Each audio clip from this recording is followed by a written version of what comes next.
God bless you all. Welcome to friendly maths channel. अगर आपको लगता है कंपैरेटिवली मैथ्स में आपका स्कोर कम आ रहा है, आप चाहे कितना भी प्रैक्टिस करो, तो बिल्कुल फ्रस्ट्रेट होने की ज़रूरत नहीं है। Practice makes a man perfect.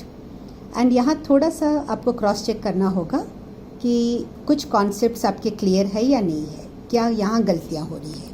Such as आपके tables according to your class level. अगर प्राइमरी में है तो कम से कम 10 तक टेबल्स अच्छे से क्लियर हो जाए, और अगर आप हायर क्लासेस में हो तो आपकी डिमांड है 20 तक तो मिनिमम टेबल्स में आपको परफेक्शन चाहिए। अगर आप छोटे क्लासेस में हो, छोटे बच्चे हो, तो इस तरह के कार्ड्स से हमने देखा था एज इंटरेस्ट क्रिएट करने के लिए, लर्निंग में इंटरेस्ट क्रिएट करने के लिए आप अलग अलग तरीके, सपोज आप छोटे बच्चों को इंट्रोड्यूस करा रहे हो तो इस तरह के कार्ड्स करके, टेबल के कार्ड्स करके उनको आप लर्न करा के, उनके हाथों से वो कार्ड्स बनवा के उन्हें अपने ड्राइंग रूम में या अपने गेस्ट जो भी आ रहे हो उनके आगे थोड़ा सा डिस्प्ले करवाइए बच्चे द्वारा। तो बच्चों को थोड़ा इंटरेस्ट आएगा कि हाँ मैंने किया है। खरीदे हुए चीज़ों से जो कंपैरेटिवली खरीदे हुए चीज़ों से भी जब बच्चा खुद अपने हाथ से कोई गेम बनाता है, कोई क्विज बनाता है, कोई पजल बनाता है, तो उसको ज़्यादा रिकॉग्निशन दीजिए ताकि उसकी क्रिएटिविटी भी बनी रहे और उसमें इंटरेस्ट बना रहे। मैथ सब्जेक्ट एक ऐसा है, जितना आप इंटरेस्ट लोगे, जितना आप उसको प्यार दोगे, वो आपका स्कोर उतना ही बढ़ाएगा। तो सबसे पहले आपको ये ध्यान रखना है कि टेबल्स आपके परफेक्ट है या नहीं है। अगर आप छोटे बच्चों के लिए तो प्लेवे मेथड में टेबल्स इंट्रोड्यूस कराइए। अगर आप हायर क्लासेस में है और आप टेबल्स पढ़िए, बार बार लिखने में प्रॉब्लम होती है, तो फर्स्ट आप एक शीट पर टेबल लिख लीजिए और उसको रिवर्स में पढ़िए। रिवर्स में आपका फ्लो ज़्यादा आना चाहिए। जैसे सपोज आप 11 का टेबल बोल रहे हो, फ्रॉम टॉप टू बॉटम आपकी speed and bottom to top आपकी स्पीड ऑलमोस्ट सेम होनी चाहिए। जब आप नीचे से ऊपर की ओर पढ़ना स्टार्ट कर दोगे तो आपको टेबल बीच में से कहीं से भी उठा के पूछे तो आपका कॉन्सेप्ट क्लियर है। और आपके क्विक कैलकुलेशन के लिए टेबल्स का होना बहुत ज़रूरी है, number 1। Number 2, mental maths. Mental maths आपका क्या, एडिशन, सब्ट्रैक्शन, ये कॉन्सेप्ट्स टिप्स पर है या नहीं है, यहाँ गड़बड़ नहीं होनी चाहिए। अगर छोटी क्लासेस में है 3 + 3 तो बच्चा 6 बोलेगा और फर्स्ट अटेम्प्ट में बोलेगा। ऐसे नहीं है कि 3 + 3 तो वो पहले 5, नहीं 6 ऐसे बोल रहा है, तो उस चीज़ को धीरे धीरे प्रैक्टिस पे ठीक कर दीजिए। अगर आप हायर क्लासेस में है तो ये एडिशन सब्ट्रैक्शन के लिए एक टिप देती हूँ। जैसे 436 प्लस 297, सपोज इसको ऐड करना है, और आप ले सकते हो प्लस एंड सो ऑन। तो आप इसको वर्टिकली लिखकर 6 + 7 13 1 कैरी ओवर इस तरह करने के बजाय आप इसको इस तरह सिंप्लीफाई कर दीजिए। 400 को 400 प्लस 30 प्लस 6 को भी 2 डिजिट्स में लिख लीजिए, 06। उसी तरह 297 को भी इस तरह से कर लीजिए, 200 plus 90 plus 7। 400 plus 200 is equal to 600 है, प्लस 30 प्लस 90 120 है, प्लस 6 प्लस 7 13 है। सिंपली तो 600 प्लस 120 720 प्लस 13, या इसके नीचे आप इसको ऐसे लिख सकते हो 600 120 एंड 13, राइट। 3 2 + 1 3 6 + 1 7। तो इसमें अभी मैं आपको एक्सप्लेन करने के लिए स्लो में गई हूँ। अगर आप इंडिविजुअली कर रहे हो 4 2 600 डायरेक्ट लिख दोगे, 3 and 9 12, सो 1 ये 10th प्लेस में है तो इसलिए 12 के आगे एक 0 लगा के 120 लिख दोगे। 6 + 7 13 लिख दोगे। आप इसको अवॉइड करके डायरेक्ट इस में आकर आप डायरेक्ट कर सकते हो। लेकिन यहाँ कोई गड़बड़ नहीं होनी चाहिए।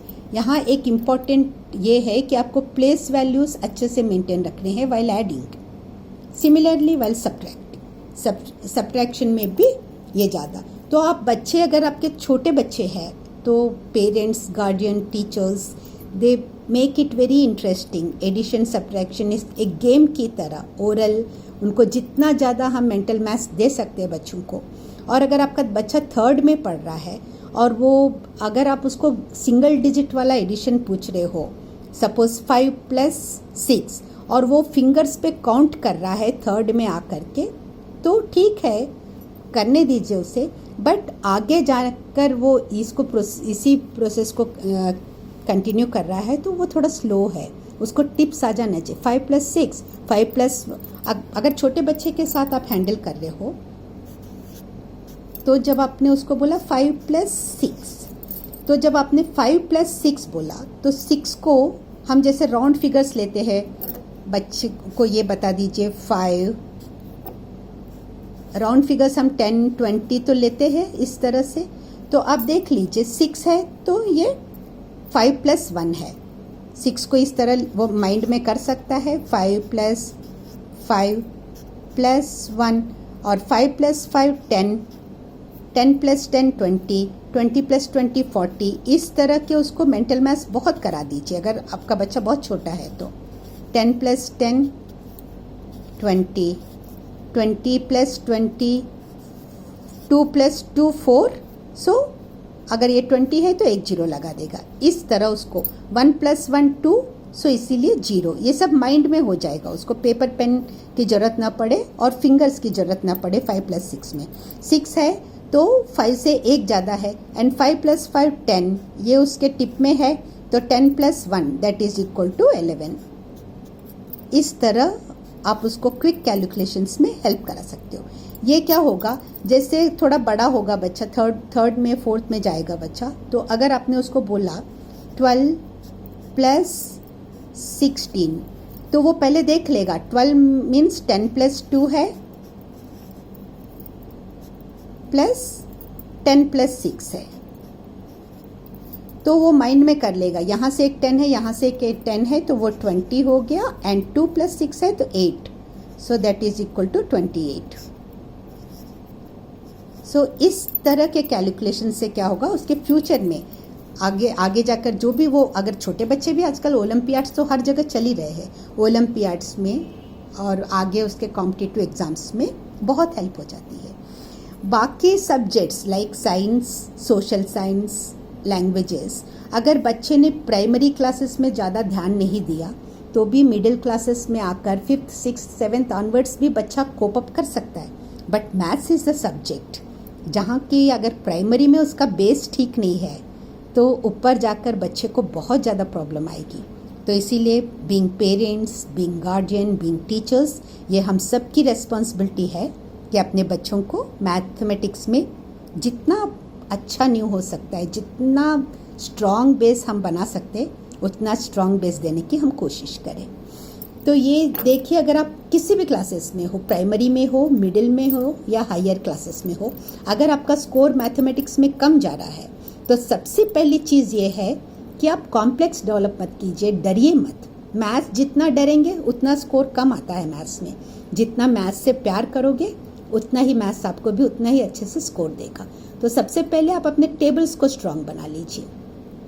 अगर बड़े बच्चे हैं, शीट पे टेबल्स लिख लीजिए, पेस्ट कर लीजिए अपने स्टडी टेबल के पास। छोटे बच्चों के साथ भी ये काम कर सकते हैं, पेस्ट कर लीजिए। और बीच में से कुछ भी उठा के पूछे तो बच्चा जाकर वहाँ से वो देख कर बताएगा, अगर छोटा बच्चा है। बड़े हो, आपको जब तक टेबल्स नहीं आ रहे हैं तब तक उसे पेस्ट कीजिए जहाँ पे आपका ज़्यादा से ज़्यादा ध्यान जाता हो, और बार बार रिवाइज कीजिए। और रात को सोते समय टेबल्स पढ़कर जरूर सोइए। नेक्स्ट मेंटल मैथ्स हो गया, addition, similarly subtraction, and then to maintain place value, very important while calculation. इसमें बच्चे, बड़े बच्चे तक बहुत समटाइम्स दे कमिट मिस्टेक्स, बहुत हद तक मिस्टेक्स होती है, इसीलिए कि प्लेस वैल्यू सही तरीके से नहीं मेंटेन करते हैं। वंस वाले प्लेस को ऐड करना है, टेंस में ऐड करना है, हंड्रेड्स में ऐड करना है। अगर थोड़ा भी इधर 13 को सपोज मैंने हंड्रेड्स में से लेकर लिख दिया तो मेरा पूरा सम गलत हो जाएगा। तो place values, to maintain place values is one of the important point. Next है अगर आप थोड़े हायर क्लासेस में है, स्क्वेयर रूट्स वाला चैप्टर आपका स्टार्ट होता है, तो learn squares and cubes up to 1 to 25 आपको थरो टिप्स पर होना चाहिए। किसी ने पूछा 25 का स्क्वेयर, तो आपको 625 इमीडिएटली 625 बोलना आ जाना चाहिए। उस हद तक आपको लर्न होने चाहिए। किसी ने आपको नींद में से भी उठा के पूछा कि स्क्वेयर कितना है, सपोज 10 वगैरह का स्क्वेयर, तो अब मिडिल क्लासेस की बात कर रही हूँ मैं, तो वो तो आराम से हो जाएगा। अब छोटे बच्चों के लिए स्क्वेयर मतलब, अगर ओलंपियाड्स में बच्चा पार्टिसिपेट कर रहा है तो उसको ये कॉन्सेप्ट दे दीजिए। स्क्वेयर मतलब अगर सेम नंबर 2 बार रिपीट हो रहा है, सपोज 2 and 2 रिपीट हो रहा है, तो वो कहलाता है 2 का स्क्वेयर। एंड 2 2s are 4, तो ये जो 4 है वो 2 का स्क्वेयर है। 2 square is equal to 4। And similarly 3 multiplied by 3 is equal to 2 bar multiply हो रहा है सेम नंबर, तो उसे हम स्क्वेयर कहेंगे। या आप छोटे बच्चों को भी बता सकते हैं 2 बार मल्टीप्लाई हो रहा है इसलिए हम उसे स्क्वेयर कहेंगे। और स्क्वेयर को छोटा सा ऊपर में राइट साइड टॉप में इस तरह छोटे इसमें मेंशन करते हैं। 3 स्क्वेयर का क्या हो जाएगा 9। इस तरह अब ये स्क्वेयर्स हो गए छोटे बच्चों के लिए।